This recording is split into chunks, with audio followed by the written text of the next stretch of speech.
Kemi Badenoch just walked into Prime Minister's questions and basically asked Keir Starmer if he's considered falling on his sword, which is the political equivalent of walking into someone's office and asking, "So when are you planning to quit?" Absolutely brutal. Welcome back to UK Political Insight, where today we're breaking down the most explosive PMQs exchange in months. But before we proceed, please don't forget to hit the subscribe button for more updates on this channel. Thank you. Featuring Kemi demanding resignations, calling Rachel Reeves a deer in the headlights, and generally turning the comments into an absolute bloodbath. And honestly, it was glorious theater. Let's dive into the carnage. Right, so PMQs kicks off and Kemi Badenoch comes out swinging with what might be the most passive-aggressive question ever asked in the House of Commons. She asked Starmer, and I'm paraphrasing here, but the sentiment's the same, does the Prime Minister believe that when an organization descends into total shambles, the person at the top should resign? Now, she's not technically asking him to resign. She's just asking if he believes in the principle that leaders of shambling organizations should quit, which is absolutely asking him to resign, just with extra steps. It's the political equivalent of saying, I'm not saying you're terrible at your job. I'm just asking if you think terrible people should keep their jobs. The beauty of this question is that Starmer's completely trapped. If he says yes, leaders of shambling organizations should resign, then he's admitting either that his government's a shambles and he should quit, or that it's not a shambles and he's contradicting the premise, which makes him look defensive. If he says no, leaders shouldn't resign even when things are terrible, then he looks like he's defending incompetence. There's no good answer here. Kemi's basically presented him with the political Kobayashi Maru, and she's sitting there with the biggest grin, knowing exactly what she's done.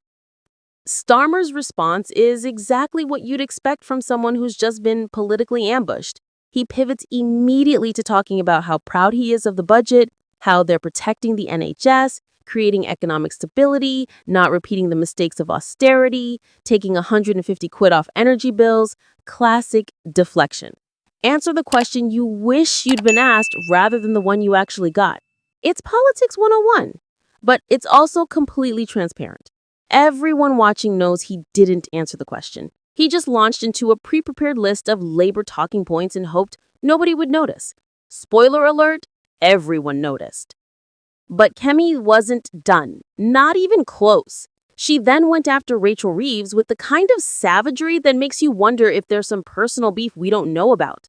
She called the Chancellor a deer in the headlights, which is genuinely one of the best insults we've heard in the Commons this year.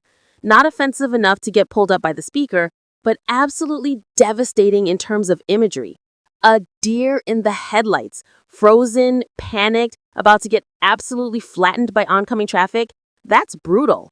That's the kind of line that's going to follow Reeves around for months. Then Kemi really gets into the meat of it. She brings up the OBR, the Office for Budget Responsibility, and the absolute drama that's been unfolding around the budget. According to Badenoch, the head of the OBR was forced out for telling the truth that the Chancellor didn't need to raise taxes on working people. Now, that's a claim that needs unpacking, because if it's true, it's absolutely explosive. The OBR is supposed to be independent, providing impartial analysis of government finances. If the head got pushed out for contradicting the government's narrative, that's a massive scandal. That's Banana Republic stuff. Then Kemi accuses Reeves of briefing the media and twisting facts so she could break her promises and raise taxes. And here's where she drops the real bomb. She says if Reeves was a CEO, she would have been fired and might even have been prosecuted for market abuse. Prosecuted for market abuse? That's not just political criticism, that's Kemi suggesting the Chancellor's behavior might be criminal. And to really drive the point home, she reveals that the Conservatives have written to the Financial Controller Authority about it. They've actually escalated this beyond parliamentary theater and into formal complaint territory. Now, let's talk about what's actually going on here, because this isn't just random attacks for the sake of it.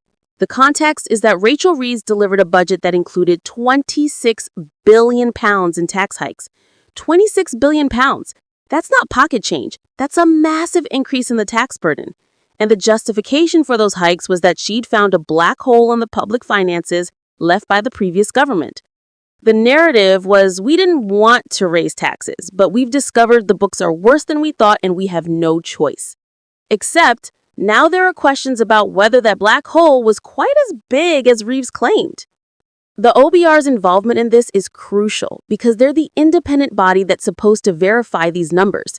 If the OBR was saying, actually, the finances aren't that bad, and got overruled or had their leadership pushed out, that completely undermines the justification for the tax rises.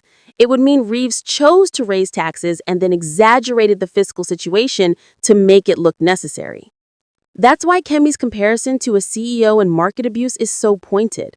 When company executives misrepresent financial information to justify decisions that benefit them or their agenda, that's potentially fraud. It's market manipulation. There are serious legal consequences. Now, obviously, the government isn't a company and parliamentary accountability works differently, but the principle is the same.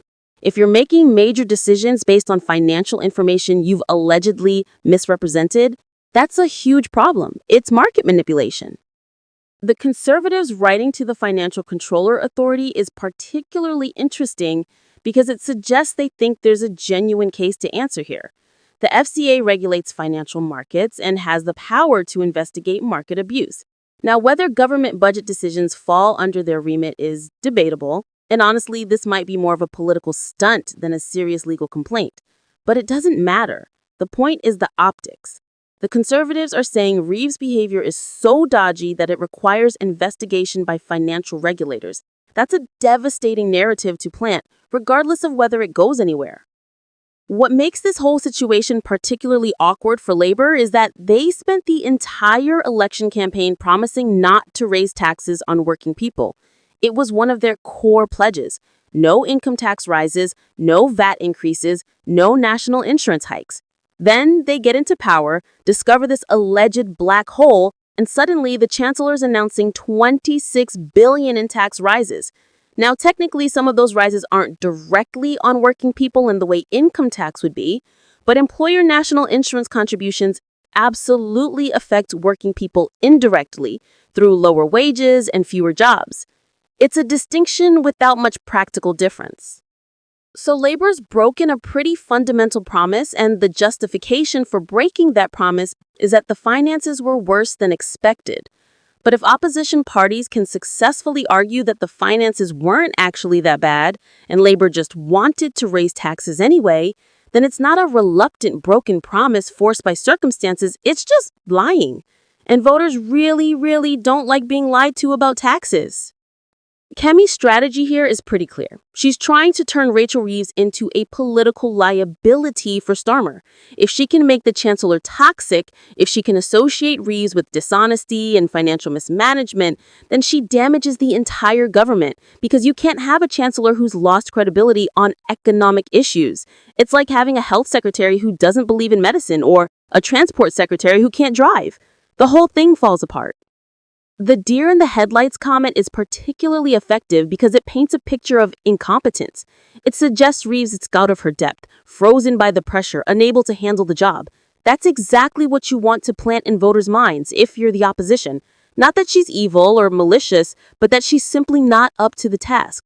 That's actually often more damaging because it's easier for people to believe and harder to disprove.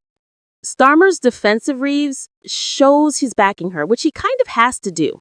You can't throw your chancellor under the bus at PMQs. It would cause complete chaos in the markets and destroy any remaining credibility the government has on economic management.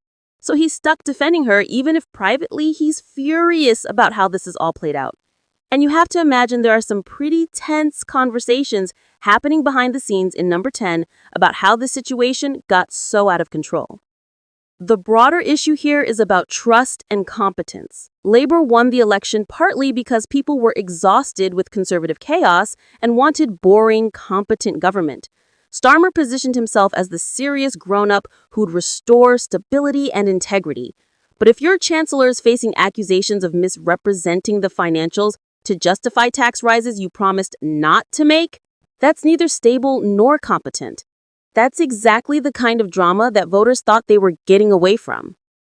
What's particularly clever about Kemi's approach here is that she's not just attacking on policy grounds, She's attacking on integrity grounds. She's questioning whether Rees has been honest, whether she's twisted facts, whether her behavior would be acceptable in any other context. That's much more damaging than just disagreeing about whether taxes should go up or down. You can have legitimate political debates about tax policy, but if voters think you've been dishonest about the reasons for raising taxes, that's not a policy disagreement, that's a character issue. The FCA complaint is genius from a political warfare perspective because even if it goes nowhere, even if the FCA says this isn't really our jurisdiction and bins it immediately, the Conservatives can spend months asking, what's the update on the FCA investigation? They can keep the story alive, keep Reeves on the defensive, keep planting the idea that her behavior was so questionable that it required regulatory scrutiny. It's a gift that keeps on giving. And you can see how uncomfortable this makes labor.